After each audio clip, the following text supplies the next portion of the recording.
Hindi ka karapat-dapat maging senador. Kung takot ka at hindi mo kayang ipaglaban ang sambayan ng Pilipino. Alam nyo ba mga ka-BTV kung sino nagsalita niyan? Itong si Iskol Bukol na si Soto ang nagsalita niyan. Ngayon, bumalik sa kanya ang sinabi niya.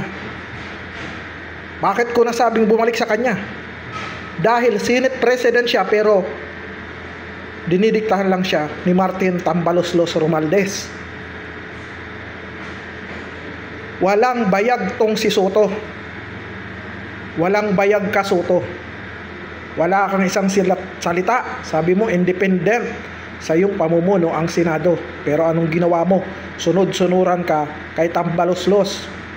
Kumpare, at syempre, hindi yan magiging ganyan sunod-sunuran kung walang kapalit yan. May kapalit yan.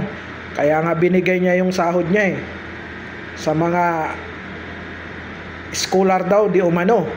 Sabi niya, buong salary niya daw sa loob ng 6 na taon na pagiging senador niya.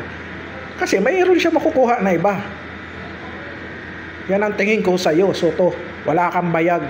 Isa kang hunyango. Hunyango kasama ng mga kasamahan mo.